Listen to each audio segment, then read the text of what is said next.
Exactly. Put it all the way down and try to increase your lead in a big way. And the best way to do it, touchdowns.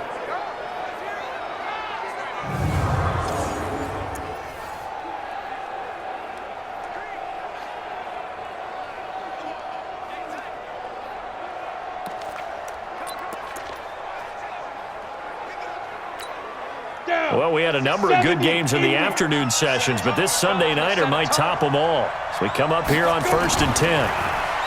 Here's White. Nowhere to escape, and he goes down. Give the sack to David Onyemata, the product of Nigeria by way of Canada.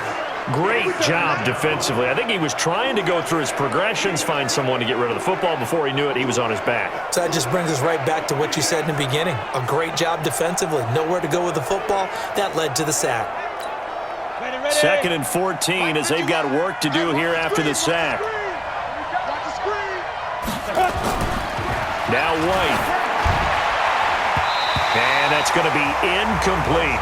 The linebacker, Demario Davis, got a hand in to break that one up.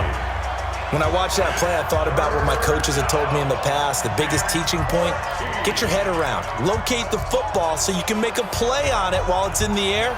That's exactly what he did there. That was nice. An incomplete pass on that last play, and that means they'll need to come up with something here on 3rd down. To throw, White. Nowhere to escape, and he goes down. Demario Davis coming in for the sack that time. Seems to me that our friend, Old Momentum, I think he's definitely changed teams in this game. It's only going to grow after that sack, and now, heck, they can get the ball back here and possibly even get the lead. Shrugs the tackle. Nice. Well, that's going to go in the books as a 55-yard punt. Well done. And the offense will take over with a new set of downs. So Bree's going to lead the Saints up here 1st and 10 at their own 23. Throwing now is Breeze. And the tip there altered the ball flight, and it falls incomplete. It'll be 2nd down. You ready? Once again, they'll go from the 23-yard line on 2nd and 10. Now Breeze. That's complete to his running back, Kamara.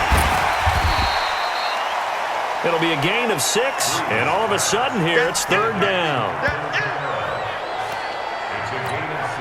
And just in general, Charles, on a play like that, how tough is it for the defense to account for a running back essentially being a receiver downfield?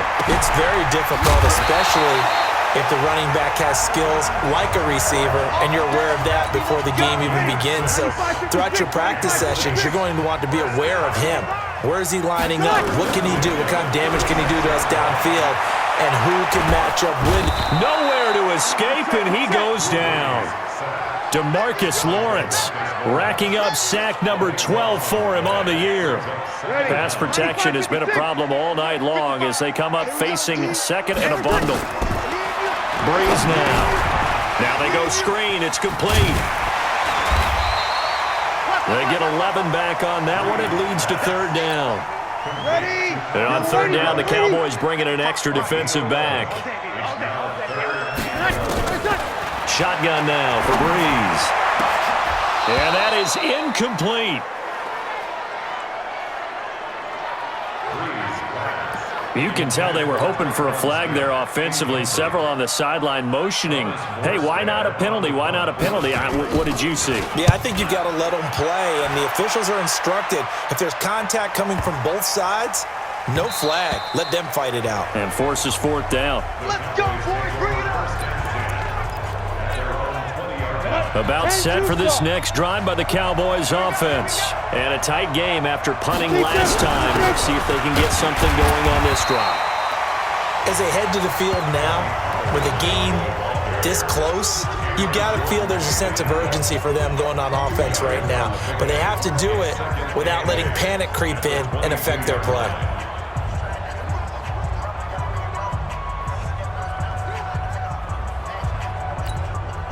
From the 22, here's 2nd and 8.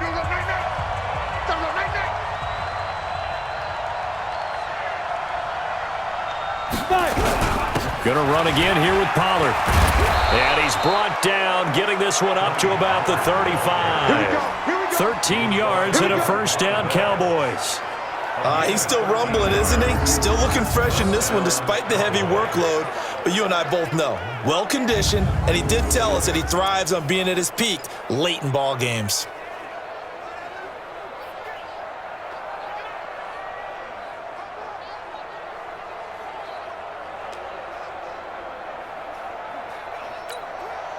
Ball up to the 35 now as they come up on 1st and 10.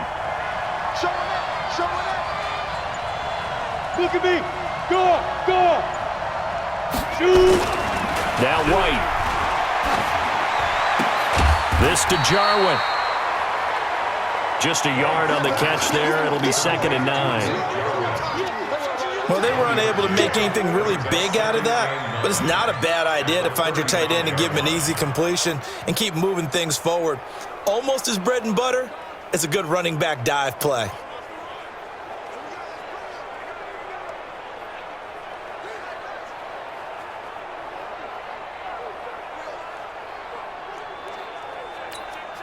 They only got a yard out of that last completion, and that makes this 2nd and 9. White looks to throw, and that is incomplete. A lot of force bearing down on him there. He could not hang on. It's 3rd down. It is tough to complete passes against zone defenses. The windows that you see open, they shrink pretty rapidly. How about being able to hit a moving target against a zone before the next guy can get there and make it? And he's taken down here by the Saints. Brandon, more often than not, you'd say they've had his number, and we can count them up so far. 1, 2, 3, 4 sacks given up. But guess what? He's still been able to make some plays, and right now they have a lead. And great special teams work here. This is knocking on the door of the 5. They'll spot it at the 6-yard line. I absolutely love the flexibility of these punters. Their leg drive, able to get it way up in the air, and that allows their punt team to get down there and down it inside the 10 because they've had some time. Throwing on 1st down, but this one winds up to be incomplete. Not sure what you're thinking here, partner, but I believe the officials have done a nice job here getting together and then coming out and indicating that there was a receiver in the area. Absolutely, and he was in the area. Correct call made, no grounding. So a nice job to break the 1 tackle, but not much daylight after that as he's brought down. The last play on the completion got them half of what they needed. Now here's a tough 3rd and 5. Completes this one to Meredith. And he's going to be taken down here with a penalty flag on the field. Offense. That's on the 2nd-round pick, Eric McCoy from Texas A&M. Big play coming up. Here's 3rd and 10. I would expect to see some pressure here. The pressure drops off as they'll look to throw. That's to his running back. It's Alvin Kamara. And they're going to drop him well shy of the 1st as he can only make it to the 11. 6 yards on the pickup, and that'll bring up 4th down. So much about this game is just understanding situations and then having to execute, isn't it? Guard the 1st down sticks. Don't let them get there, and they rallied and made the tackle. A big boot that time. 57 yards the official distance. And the Cowboys will take over the football with a 1st and 10. Out comes Michael Gallup and company as they take the field. Let's see here, Charles. 6 catches, over 100 yards. Call that a pretty good day at the office. And I love the accumulation, the catches, the yardage. That means he's having a pretty good impact on this ball game and really helping his team out in a big way. Means he wants the football again, right? And it's funny because some of these receivers are very vocal about how much they're getting it. Others are quieter, but they still let you know, give me the ball, I'm going to make a play.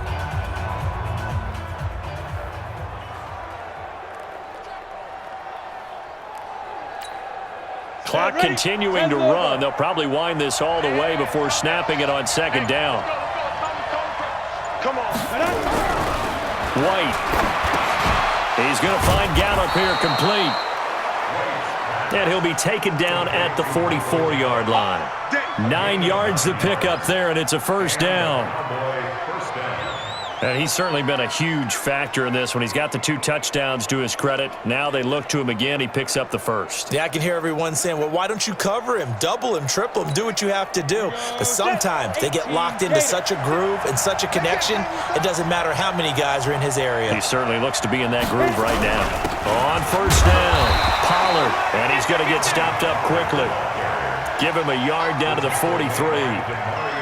Now, the objective there, I mean, yes, the positive gain, that's nice, but work some clock. Yeah, you're exactly right, but the problem for them is still within a possession, so they can't just sit on it running the ball. They'll have to find a way to throw it effectively as well.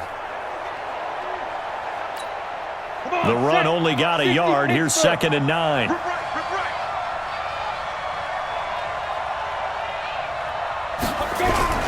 They'll keep it on the ground.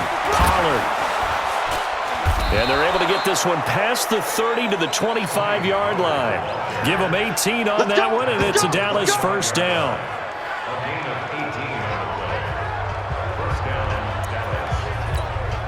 So the Cowboys in possession of the football here as we get you reset. They've got a first down in field goal range already. They'll run on first down. Pollard. And now right out of the 2-minute break, we'll get a timeout used defensively with 1:56 to go. The run got 4. Now they deal with a 2nd and 6. Let's go, defense. Run for Pollard. They find some open field here. And he gets it inside the 10 to the 9. And now with 1:52 to go, we get another pause in the action. A timeout here defensively. It's 1st and goal, and a late touchdown at this stage could officially salt this one away. Here's Pollard. And he's going to ball his way down to about the 1-yard line. Now the Saints will use their 3rd and final timeout as they'll talk things over prior to this upcoming 2nd down play. Another yard would probably put this thing in the books. It's 2nd and 1. They'll try to run this one in. And maybe a measure of revenge there. He's had his way in this one, but this time they get him behind the line. Now, obviously, that's some good work there defensively, being able to stop them and bringing up a key 3rd down.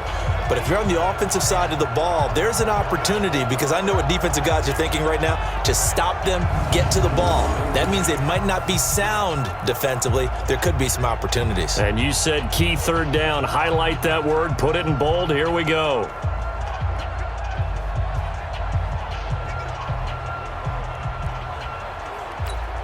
A lot of tired bodies on that field, but this is a big play. 3rd and goal. On 3rd down, it's Pollard, and he's going to be taken down here still a couple yards short of the 1st. Only a yard there, so it brings up 4th and goal. Defense didn't budge on 3rd down. Now what are we going to see on 4th? We are soon to find out, but does this feel like old school football or what, right? Yeah. This is an old-fashioned goal line stand. I know what I would call on offense. I would go for it. And I want some type of a play where my quarterback has a chance to run it or throw it. I don't just want one static play. So here we go. Maybe the biggest kick of the game forthcoming from the right hash at a bit of a tight angle. The kick by Marr is good. And the drive will wind up yielding 3. So they get the 3, but you wonder now, is that going to be enough? Excellent question, because when I look at the smiles on that side of the field, they're a little tight, aren't they? If they had scored a touchdown there, those would be big half-moon grins right now because they'd feel a whole lot better about their position. And a touchdown in the other direction, all of a sudden they're down. The Saints offense on the field, ready to get their drive started. One possession game, time very much a factor. How does the offense handle this situation? Well, in a lot of cases, they should be somewhat relaxed. And I know that's counterintuitive because this is a pressure situation. But this is Friday practice every week of the season. You go over this situation, having to go downfield, limited timeouts, got to get out of bounds and keep the drive going and set yourself up. Defensively, you can't just lay back and let them do whatever they want. So it is a cat and mouse deal here. How much pressure will the defense bring and how much pressure can the offense handle? We're going to find out. He's back to throw. He finds his target. It's Matthews. And he's going to have another first down here as the tackle's made at the Cowboys' 29-yard line. And it's incomplete. So their final drive comes up empty.